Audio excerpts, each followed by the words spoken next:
Mari kita buka firman Tuhan Mazmur 23 ayat 6. Demikian firman Tuhan, kebajikan dan kemurahan belaka akan mengikuti aku seumur hidupku, dan aku akan diam dalam rumah Tuhan sepanjang masa. Mazmur Daud ini di Mazmur 23 itu berisi 6 ayat, dan ini adalah ayat yang terakhir di mana ditutup dengan semua adapun keadaan Daud atau keadaan-keadaan kita.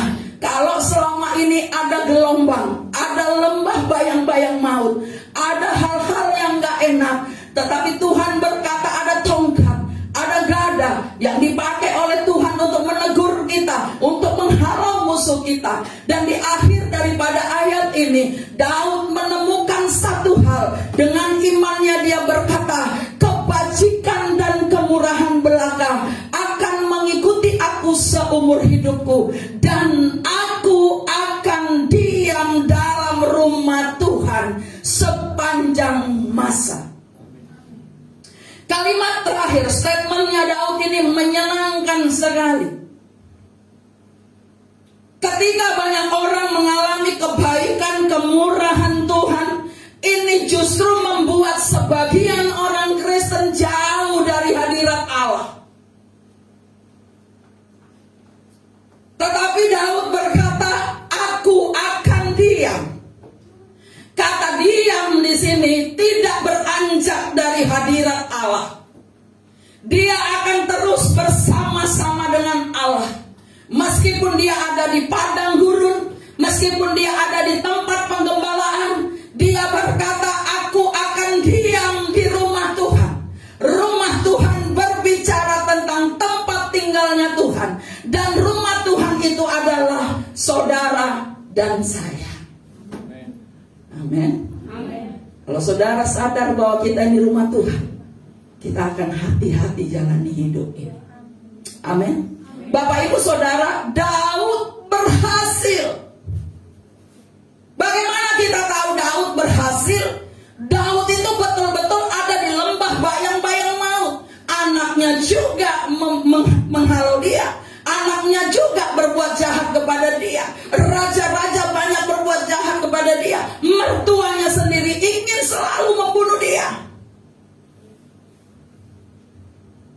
Tetapi Daud berkata, kebajikan dan kemurahan Tuhan aku yakin itu akan tetap tinggal dalam hidupku. Amen. Apa yang saudara kerjakan tadi malam menentukan apa yang akan saudara terima hari ini.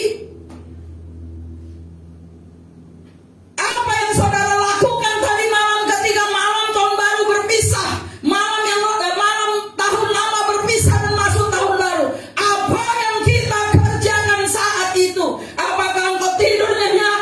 Apakah engkau makan kenyang? Apakah engkau melakukan dosa?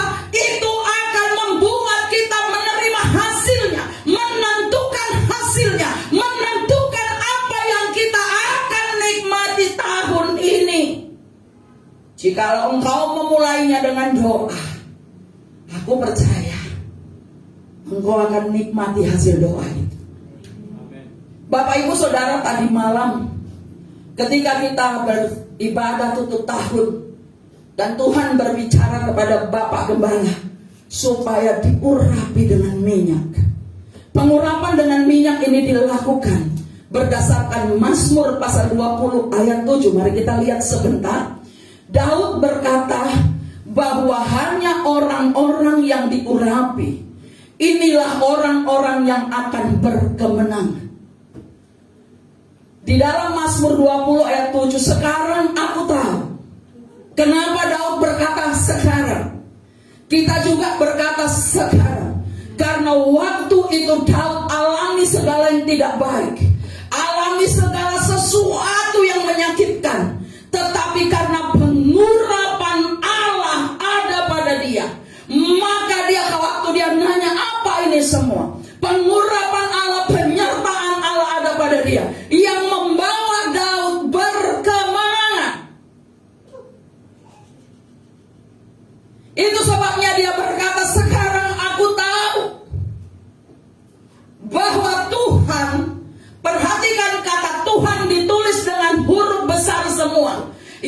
yaitu Yahweh, yaitu the existing one, si yang maha hadir itu memberikan kemenangan kepada orang yang diurapinya.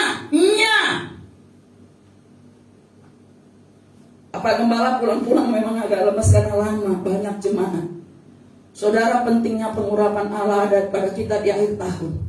Karena kita tahu tanpa pengurapan Allah, kita nggak bisa jalani hidup di tahun ini.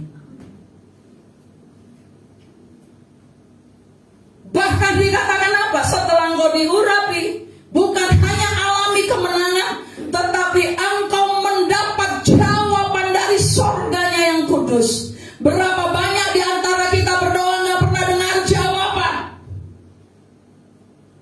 Engkau perlu mendekat kepada Tuhan, diurapinya. Yang kedua dikatakan apa? Memperoleh kemenangan yang gilang gemilang, artinya selesai dengan excellent, perfect excellent. Gilang gemilang itu berbicara tentang kemenangan yang paling top. Dengan tangan kanannya. Bapak Ibu Saudara, masuk dalam tahun baru ini, kita perlu dapatkan itu semua yang disebut dengan pintu kemurahan Tuhan. Haleluya. Haleluya. Jangan main-main. Saudara main-main dengan hidupmu, saudara main-main dengan Tuhan, engkau juga yang akan tuai sendiri. Saya nggak mau main-main, saudara. Kenapa? Karena Tuhan nggak main-main waktu dia mati buat saya. Nggak ecek-ecek, kata orang Medan. Dia nggak mati ecek-ecek. Katakan amin. Saya nggak mau main-main lagi. Anda mau main-main, telat terus, terlambat terus, silakan, kamu akan tuai. Orang akan lihat kamu sebagai siapa. Orang akan mencemooh kamu. Saya nggak mau main-main. Karena waktu dia tebus saya, betul-betul tergantung di kayu salib. Nggak main-main. Dan waktu dia berkata sudah selesai, nggak main-main. Dan waktu dia berkata kamu diberkati, nggak main-main. Proses juga nggak main-main. Nah, Bapak Ibu Saudara, Raja Daud adalah raja yang intim dengan Tuhan, takut sekali kepada Tuhan, sehingga dengan semua karakternya, dengan semua sikap yang Daud lakukan, membuat Allah menyertai perjalanan hidupnya dan menjadikan dia berhasil di dalam segala hal. Dalam 1 Samuel 18 ayat 14, demikian firman Tuhan, Daud berhasil di segala perjalanannya sebab Tuhan menyertai dia.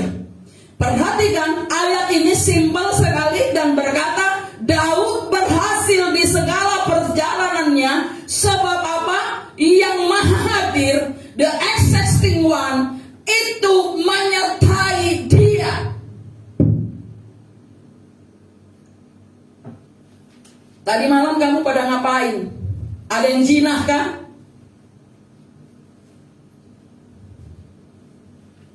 Ada yang di Taman Yakobus sana cari laki-laki kah?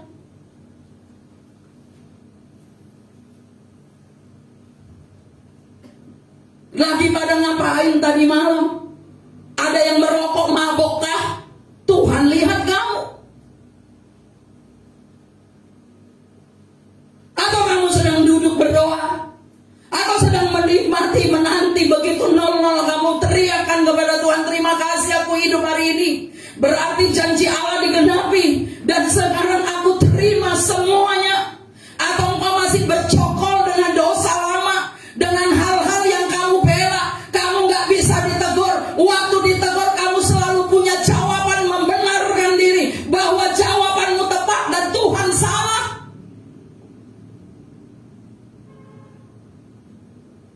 Tadi malam Bapak Gembala itu ngomong apa, saudara? Sudahkah kau perhatikan pertumbuhan rohanimu, naikkah atau turun? Ini gak hanya berbicara untuk pelayan. Jemaat Tuhan juga mau masuk surga, katakan amin. Apakah kami pelayan-pelayan saja yang harus masuk surga? Anda tidak. Anda juga menentukan sendiri kemana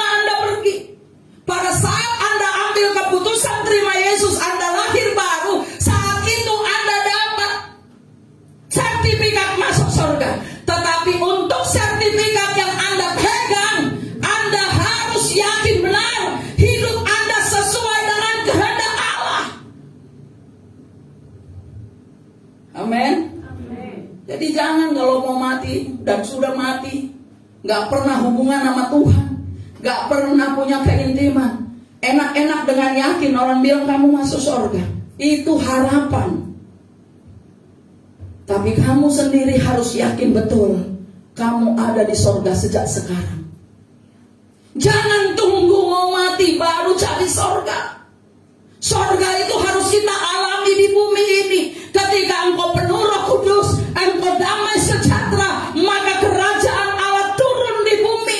Itulah sebabnya doa yang diajarkan Yesus kepada kita adalah, datanglah kerajaanmu, jadilah kehendakmu di bumi seperti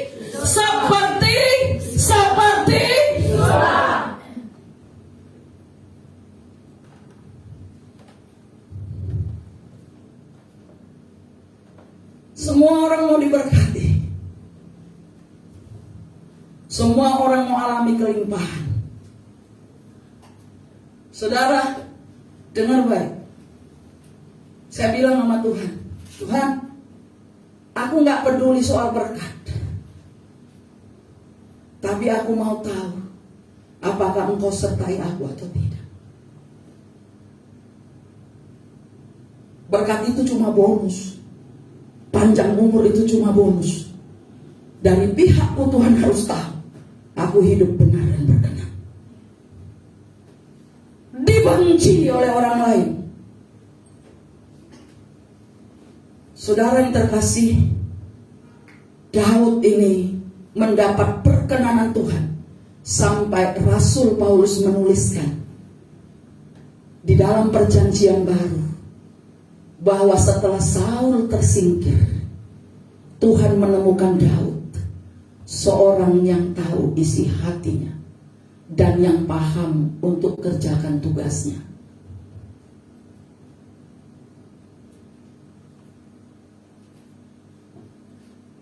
Kemarin ada yang bilang begini di medsos, ayo tinggalkan kepahitan, kita masuk tahun baru. Dengar, kepahitanmu akan tetap bercokol kalau kamu gak bertobat.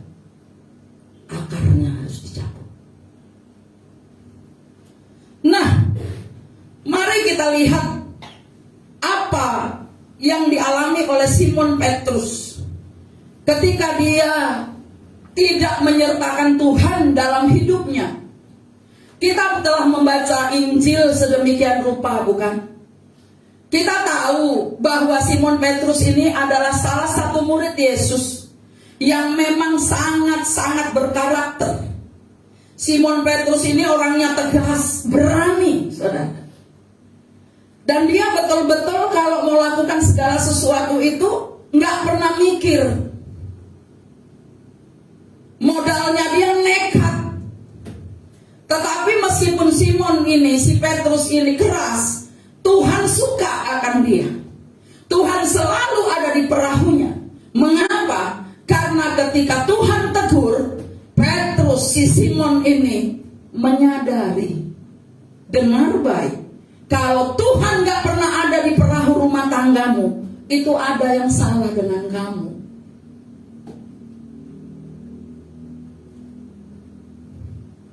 Amin. Iya. Ada yang salah. Yang salah bukan Tuhan. Kalau Tuhan gak betah tinggal di rumahmu, ada yang salah dengan suami istri.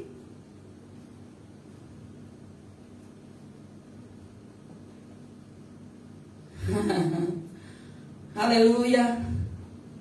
Ada yang salah.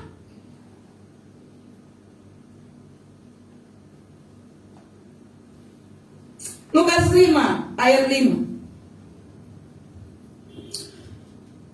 Waktu itu dia menangkap ikan karena ngambek. Ternyata murid Yesus juga tukang ngambek. Sama di sini juga murid-muridnya Yesus juga ngambek, saudara. Iya. Tadi malam ditegur. Kesannya ketawa, mukanya senang, gak tahu Tuhan bilang munafik. Dengar baik-baik. Simon menjawab begini, Guru, telah sepanjang malam kami bekerja keras dan kami tidak menangkap apa-apa. Perhatikan, Jadi Simon dengan kawan-kawan, kami nggak nangkap apa-apa, tetapi karena engkau menyuruhnya, aku akan menebarkan jala juga. Kalau kita baca dari ayat di atasnya, ayat 1 sampai berikutnya, sampai terusnya, kita akan melihat sebenarnya mengapa Simon ini punya pernyataan seperti ini di ayat 5. Waktu itu Simon itu ngambek, kecewa, pergi nangkap ikan lagi, pergi kembali ke pekerjaannya yang lama. Saudara, hati-hati ya. Kalau kau disayang Tuhan sebenarnya, bersyukurlah. Begitu jatuh dalam dosa, pasti ada akibatnya dan Tuhan seret tarik, saudara. Enggak mendatangkan kematian. Jadi jangan sampai berbuat dosa mendatangkan kematian. Saudara, tiba-tiba dia ngomong, gak ada ini. Tuhan memperhatikan. Tiba-tiba Tuhan teriak dari pinggir danau Galilea. Tuhan ngomong sama dia, tebarkan jalamu ke tempat yang paling dalam. Pergilah, katakan, dengan iman hari ini engkau bisa masuk ke tempat paling dalam. Yesus ngomong apa? Pergi ke tempat paling dalam. Waktunya sudah jam berapa? Sudah siang. Karena Petrus berkata, sepanjang malam kami gak dapat apa-apa. Pada prinsipnya, pada kebenarannya, nangkap ikan itu malam hari. Makanya semua nelayan di sini perginya malam, betul? Betul, saudara? Sedangkan kalau terang bulan aja ikannya pada pergi. Kalau udah terang dia menyelamatkan diri. Tapi karena engkau yang mengatakan, perhatikan ini, kadangkala apa yang kita mau lakukan atas kehendak Tuhan berlawanan dengan kenyataan sehari-hari, berlawanan dengan hukum alam, berlawanan dengan hal-hal yang aneh. Yesus bilang, tebarkan jalamu, pergi ke tempat paling dalam. Satu kali lagi Tuhan mau tunjukkan kepada mereka, meskipun dia punya modal perahu, punya jaring dan jala, nelayan yang handal. Perhatikan, Simon dipanggil dari seorang yang ahli menangkap ikan. Haleluya. Apa yang terjadi? Punya tempat yang bagus, ikannya banyak. Mana? Danau Genesaret atau Danau Galilea. Dan dikatakan apa? Waktunya tepat. Secara teori semua ada. Yang pertama, modalnya perahu. Haleluya. Kamu punya modal pendidikan tinggi, tapi kalau nggak punya iman, koon, nggak nurut sama Tuhan, konon. Pengetahuanmu terlalu banyak, sampai Tuhan pun kalah. Susah Tuhan mau ngomong sama kamu. Itu parah. Ya, mudah-mudahan nggak ada yang di sini begitu. Semua tahu. Menteri Pertahanan juga dia, Menteri Perekonomian juga dia, Menteri Kelautan juga dia, Pertanian juga iya, ahli perang juga iya, ahli menyelam juga iya. Kau segala-galanya kalah Tuhan Yesus. Tapi akhirnya kau tidak punya apa-apa. Kau cuma punya teori. Sama seperti Simon, punya perahu, punya wadah, punya pengalaman, punya keahlian, tempatnya tepat semalam-malaman, seorang pekerja keras. Tetapi ternyata ini semua nihil hasilnya. Mengapa? Karena tanpa Tuhan kita tidak punya apa-apa, kita tidak bisa apa-apa. Tuhan ingin buktikan melalui Injil Lukas ini bahwa sepintar apapun kita, sehebat apapun pekerjaan kita, tanpa penyertaan Allah gak ada gunanya. Amin. Ternyata apa yang kita makan itu semua karena anugerah Allah. Mobil yang kamu punya itu ternyata Tuhan tahu dari mana. Keringatmu capek setengah mati, gak akan bisa. Tapi ketika Tuhan sertai dan berkata, ini jalannya, kau bisa lakukan. Haleluya. Nah, campur tangan Tuhan, katakan campur tangan Tuhan. Itu sangat kita butuhkan dalam segala situasi. Campur tangan Tuhan sangat kita butuhkan dalam segala hal. Saya mau saksikan nih kepada anak-anak muda. Dengar, kalau kamu dipanggil Tuhan, dipilih Tuhan jadi anaknya, kamu pasti bisa bertobat. Contohnya, satu anak yang saya temukan. Wah, waktu saya ketemu dia, waktu Tuhan pertontonkan siapa dia, saya bilang kepada Tuhan, aku gak mau ah. Aku udah tua secara usia, kelihatannya hanya masih muda, karena happy. Saudara, apa yang terjadi? Saya bilang, enggak, anak ini harus saya beri, enggak mau ah. Kaget dengan semua dosa itu, dosa yang menjijikkan itu. Tapi satu orang yang juga bukan anak Tuhan ngomong, kamu kan hamba Tuhan, masa nggak bisa perbaiki? Apakah kamu cuma mau yang sudah baik-baik saja, yang rusak kamu tidak mau? Saya terpukul, saya tertampar, saya doa sama Tuhan, saya bilang sama Tuhan, oke lah, berikan saya waktu. Apabila memang anak ini pilihanmu, anak ini pasti bertobat. Tuhan ngomong, bukankah aku yang suruh engkau jemput dia, meskipun engkau belum kenal dia? Saudara, anak ini sungguh-sungguh bertobat. Orang yang dari kampung gak tahu apa-apa, suruh ambil pisau, dia ambil tanpa. Gak kenal, makanan itu gak banyak taunya. Tapi dia rendah hati, dia mau, dan menyenangkan spiritnya. Kalau engkau dipilih Tuhan, engkau pasti bertobat. Kalau nggak bertobat, berarti kau anak setan. Apa yang terjadi ketika Tuhan bilang, ayo pergi ke tempat paling dalam lagi? Mungkin sudah jam 12 siang disuruh ke tempat yang paling dalam, dapatnya apa? Tetapi dengar, ketika orang berkata tahun ini gelap, Tuhan katakan engkau bersinar. Ketika tahun ini Tuhan katakan orang-orang banyak yang bangkrut, Tuhan katakan engkau pesta pora, engkau alami kebaikan, engkau alami kelimpahan. Karena mulut Tuhan yang mengatakannya.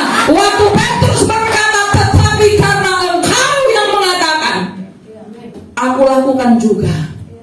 Jangan sampai Tuhan sudah ngomong, kau gak mau lakukan, hanya karena kau terlalu agung kepintaran. Kalau Petrus bilang, sudah sepanjang malam, semalam-malaman aku gak dapat apa-apa, tapi karena engkau yang mengatakannya aku lakukan. Perhatikan, yang pertama kita harus menyerahkan kendali atas hidup kita. Ini yang Tuhan mau ajar kepada kita di tahun baru ini. Kalau engkau mau masuki pintu berkat berkelimpahan di tahun Pei Gimel, tahun keadilan Tuhan, tahun pembasuhan, tahun pembebasan dari dosa, tahun di mana Allah mencurahkan Roh Kudus-Nya secara besar-besaran di seluruh bumi sekarang, termasuk di Nias, di Gunung Sitoli, di mana Dia berkata, engkau harus mau dikendalikan. Serahkan dirimu, dikendalikan oleh Tuhan. Pelayananmu dikendalikan oleh Tuhan. Keluargamu dikendalikan oleh Tuhan. Pekerjaanmu dikendalikan oleh Tuhan. Amin. Amin. Jangan cuma nuntut berkat tapi kamu gak mau dikendalikan, mau kendalikan sendiri. Banyak orang-orang bilang, aku mau diberkati, tapi waktu dikendalikan gak mau. Seperti keledai yang susah sekali diajar. Saudara, Tuhan pakai keledai untuk mengajar Bileam. Bileam disadarkan bahwa keledai itu sebenarnya binatang yang paling bebal, binatang yang paling bodoh dulu. tetapi Bileam harus dengar dari seekor keledai. Bapak Ibu Saudara, biarlah engkau menyerahkan kendali atas hidupmu. Itu yang pertama. Di dalam Yohanes 1 ayat 17, demikian firman Tuhan. Sebab hukum Taurat diberikan oleh Musa, tetapi kasih karunia dan kebenaran datang oleh Yesus Kristus. Perhatikan, murid-murid Yesus adalah orang-orang Yahudi asli, suku Israel asli, yang sudah punya ketetapan untuk mereka pegang, yaitu hukum Taurat. Tetapi ketika Yesus yang ngomong, mereka tahu bahwa Yesus di atas hukum Taurat, yang punya kasih karunia, yang perkataannya membenarkan, yang perbuatannya hebat itu. Mereka percaya, Simon Petrus percaya, dan ketika mereka masuk ke tempat yang paling dalam itu, dan ketika mereka semua menyeret jala mereka, maka jala mereka hampir koyak karena penuh dengan ikan. Hari ini dengar, ketika engkau pun belajar menabur dengan baik, maka engkau akan mendapatkan takaran yang dipadatkan, yang dikoncangkan sampai melimpah keluar. Ketika engkau diberkati, yang melimpah itu untuk orang lain. Amin. Amin. Amin. Tuhan baik, amin. Tuhan baik luar biasa. Iya. Yohanes 10:10b berkata, Yesus datang supaya saudara dan saya memperoleh hidup, dan hidup dalam segala kelimpahan. Tepuk tangan tutup. Katakan, aku hidup dalam kelimpahan. Aku percaya Yesus beri hidup kelimpahan. Aku percaya Yesus beri hidup kelimpahan. Katakan dengan imanmu, sebab imanmu lah yang menyelamatkanmu. Amin. Saudara, tak henti-hentinya setiap hari ketika saya bercermin, selalu pandang wajah saya itu indah di mata Tuhan. Saya pandang fisik saya bilang, terima kasih Tuhan, aku hidup karena diberkati oleh Tuhan. Aku diberi napas, aku akan jadi hamba Tuhan, menjadi shareholdernya Tuhan, dan menjadi hamba Tuhan yang ambil keputusan untuk tetap hidup kudus, apapun kata orang.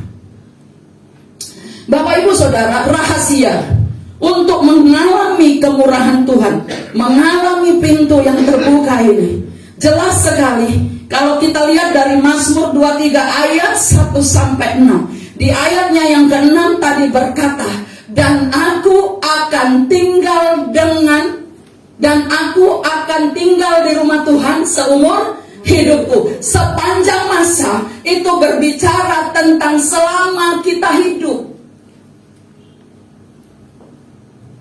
Apa yang harus kita lakukan? Bapak Ibu Saudara mau lakukan apa hari-hari ini? Kalau Bapak Ibu Saudara mau alami pintu terbuka tahun ini, tidak lagi sama seperti tahun lalu. Meskipun tahun ini ekonomi dunia merosot, tapi engkau alami kelimpahan itu, alami perubahan itu. Engkau tidak lebih buruk dari tahun lalu. Kalau tahun lalu engkau buruk sekali keadaannya, tahun ini tanggal 1 kamu yakin betul sudah kelihatan takarannya.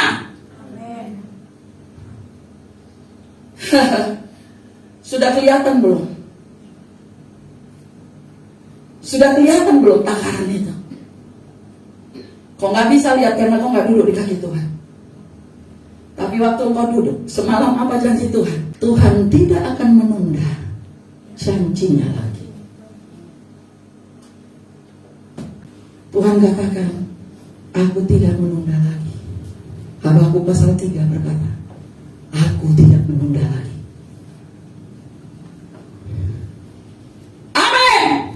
Satu hal telah kupinta kepada Tuhan, itulah yang ku ingini. Ayo tepuk tangan dong, nyanyi. Diam di rumah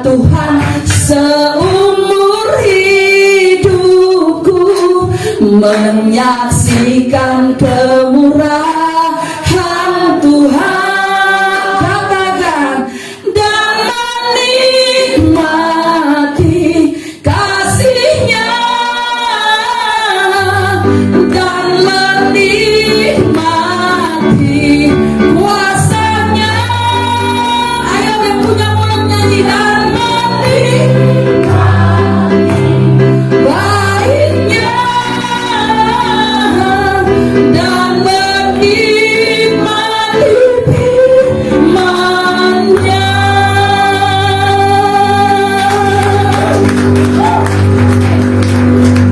Bapak Ibu Saudara, yang kedua, kalau tadi Daud selalu ingin di rumah Tuhan, selalu ingin bertemu Tuhan, menantikan apa yang hendak Tuhan katakan, menantikan janji-janji Allah. Yang kedua, Tuhan berkata, mencari perkenanan Tuhan. Di dalam 2 Samuel pasal 6 ayat 10 sampai 12, tolong matikan itu. Di dalam 2 Samuel pasal 6 ayat 10 sampai 12, kita tahu bahwa ini berbicara tentang tabut Tuhan. Ini berbicara tentang ketika tabut Tuhan itu dibawa, hendak dibawa dari bangsa Filistin. Dan ketika tabut Tuhan itu dibawa, ditaruh di dalam kereta, sehingga ketika kereta itu tergelincir, maka Uza mengulurkan tangannya, dan pada saat itu juga Tuhan menyambar Uza, dan matilah Uza. Akhirnya Daud stres bagaimana caranya. Ketika Tuhan berbicara, maka Tuhan menaruhkan rumah bait Allah, tabut Allah ini di rumah seorang Obed Edom, yang artinya Obed itu artinya budak. Obed adalah budak dari Edom. Ditaruh Allah lah di situ, dan dikatakan setelah 3 bulan ketika tabut Allah ini ada di rumah Obed Edom sangat diberkati. Mengapa? Karena Obed Edom mencari perkenanan Tuhan, menjaga tabut Allah, tidak sembarangan menjaga hidupnya, karena di dalam rumahnya ada tabut Allah. Jikalau engkau sadar di rumahmu ada roh Allah, engkau juga tidak melakukan dosa di sana. Amin. Amin. Kau nggak lakuin dosa di rumah. Bapak Ibu Saudara, Obed Edom ini mendapatkan berkat kemurahan namanya, yaitu karena kehadiran Tuhan. Meskipun, sekali lagi, meskipun tidak selalu, dengar baik, meskipun tidak selalu berkat Tuhan itu tidak selalu engkau diberkati karena penyertaan Tuhan, tetapi jelas tampil beda. Banyak orang kaya, apakah itu dari Tuhan? Belum tentu. Bisa dari pesugihan, bisa dari korupsi, bisa dari mencuri, bisa dari spekulasi. Apa yang dilakukannya mungkin tak berkenan kepada Allah. Bisa kaya, bisa. Kalau kamu berdukun bisa kaya, bisa. Tetapi yang di sini yang saya mau katakan berbeda, yaitu apa? Bukan hanya diberkati secara materi dan finansial, tapi secara rohani kamu cinta Tuhan. Makin sayang sama Tuhan, kerohanianmu semakin naik dan bukan turun. Engkau semakin jadi pemimpin rohani yang hebat. Engkau semakin diteladani oleh orang dalam hal melayani Tuhan. Engkau semakin hari semakin hebat. Sampai Daud berkata, semakin hari semakin kuat hendak berjalan ke Sion. Bapak Ibu Saudara, 1 Tawarik 26 ayat 6 sampai 8. Ini yuk kita baca sama-sama. 1 Tawarik 26 ayat 6 sampai 8 saja. Bagi Semaya anak Obed Edom itu lahir anak-anak Mereka memegang apa? Pemerintahan di antara puak mereka. Sebab mereka itu adalah pahlawan yang gagah perkasa. Perhatikan, bagi Obed-Edom ada lahir anak-anaknya. Perhatikan, orang yang disertai Tuhan, orang yang punya perkenanan Tuhan, yang memelihara hadirat Allah dalam dirinya, mereka itu hidupnya berhasil.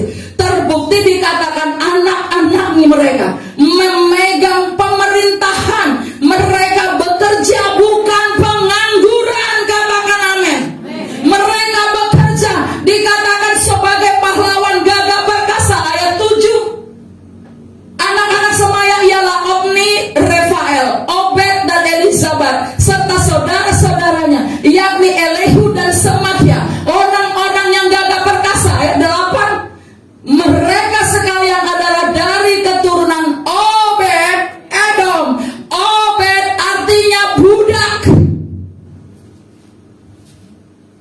dari Edom. Saudara yang terkasih, perkenanan Tuhan itu sangat menentukan kehidupan kita. Tanpa perkenanan Tuhan, kita ini tidak bisa berbuat apa-apa. Obed-Edom adalah hamba, adalah seorang budak. Perhatikan, tetapi dari budak, dari orang kedagingan, dari orang yang penuh nafsu, ketika hadirat Allah hadir, ketika Tuhan berbicara, ketika Tuhan tinggal di rumahmu, engkau yang tadinya budak dosa, engkau yang tadinya bernafsu sekali dengan dosa, engkau diubah menjadi hamba Allah. Dari budak menjadi orang merdeka yang menerima berkat-berkat Tuhan yang berkelimpahan. Di pemerintahan, di TNI atau Polri, engkau bisa duduk di sana. Karena apa? Perkenanan Tuhan menyertai engkau. Amin. Saudara yang terkasih, jangan pernah lewatkan sesi perkataan perkenanan Tuhan. Dari budak yang begitu bernafsu kedagingan, saudara harus sudah merdeka dari situ.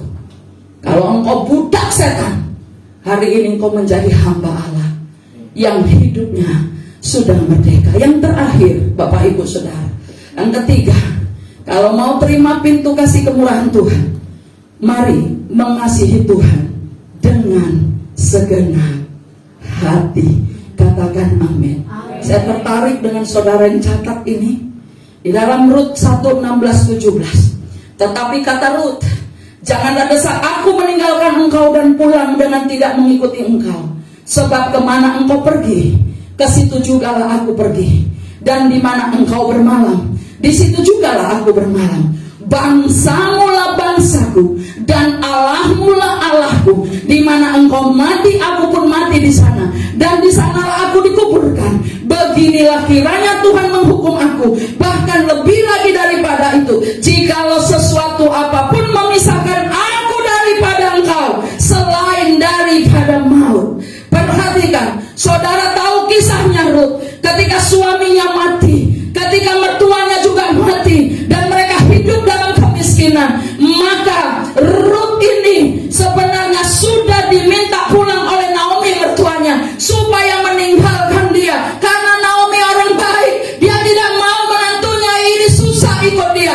Tetapi Rut ini adalah orang yang setia. Perhatikan, jikalau engkau mau terima berkat tahun ini ada di rumah tanggamu, kasihi Tuhan Allahmu dengan segenap hati.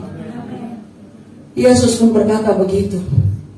Kasihilah Tuhan Allahmu dengan segenap hatimu, dan dengan segenap kekuatanmu, dan segenap jiwa. Bapak Ibu Saudara, waktu Rut berkata kepada Naomi, Naomi tergetar hatinya. Tidak ada orang yang seperti Rut berkata, Allahmu lah Allahku. Karena jelas Rut itu bukan orang Yahudi. Tetapi tahukah saudara, Yesus lahir dari mana?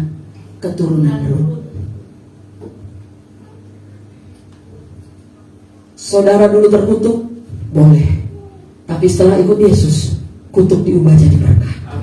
Kutuk diubah jadi berkat. Amin. diubah jadi benar.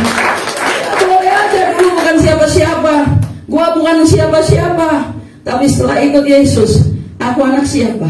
Aku anak Allah.